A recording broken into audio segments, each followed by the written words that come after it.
The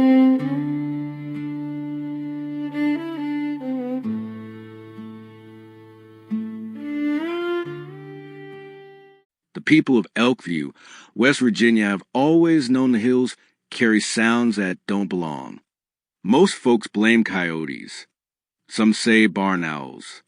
But the older people, especially the ones born before the paved roads and gas stations, say there are things in the woods that were already ancient when the first cabins were built. And one of those things may have revealed itself in the summer of 1964. It began with an old woman named Edna Trask.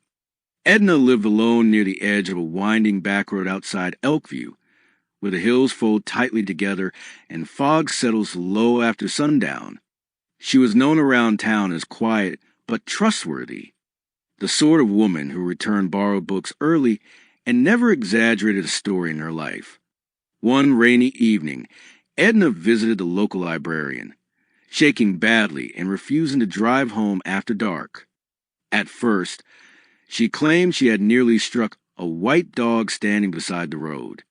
But then she told the librarian what happened next. The thing stood up, not like an animal, like a person trying to imitate one. Its legs stretched long and crooked. Its arms hung nearly to the ground. The creature's white skin looked pale as river clay beneath her headlights. Edna said its face appeared smooth at first, until the mouth opened. Too wide. Far too wide. Rows of thin teeth unfolded inside its jaw like broken needles.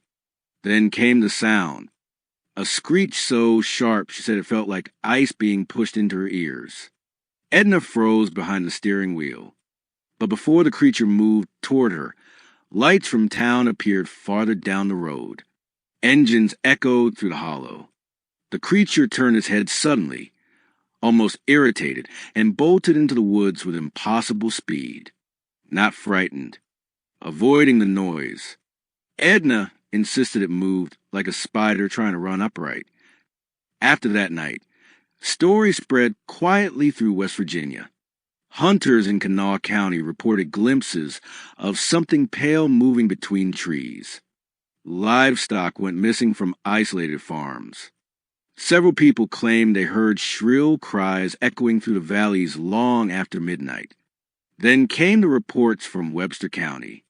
But those sightings were different. Witnesses there described something more animal-like. Lean, white, running on all fours before occasionally rising onto two legs. Some compared it to a starving wolf with human arms. Others refused to describe it at all. The old mountain families had another name for the creature, the white thing. And according to local folklore, it wasn't an animal. Long before settlers entered the Appalachian hills, native tribes warned of wandering spirits that imitated living creatures to lure travelers deeper into the wilderness. Some legends spoke of malevolent beings born from ancient violence, spirits unable to return to the earth, cursed to roam the ridges and hollows forever hungry. Certain storytellers believed the white things were tied to abandoned mines and exposed veins estranged or hidden beneath the mountains.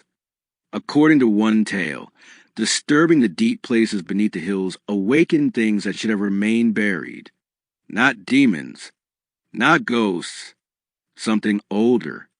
The Cherokee told stories of dangerous spirits that should never be called by name. Other Appalachian folklore blended native warnings with frontier superstition, creating tales of pale creatures that stalked isolated roads and watched homes from tree leans. Whatever the truth may be, the stories never completely vanished. Even today, people around Elkview still report strange noises drifting from the hills late at night. Usually, someone says it's only an owl, until the laughter starts. Witnesses describe it as a terrible cackling sound echoing through the darkness after the screeching ends. Not human laughter. Something mocking human laughter.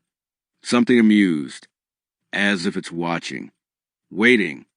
And old folks in the hollows still warn children not to wander the woods after midnight, especially near old creek beds and forgotten mine trails.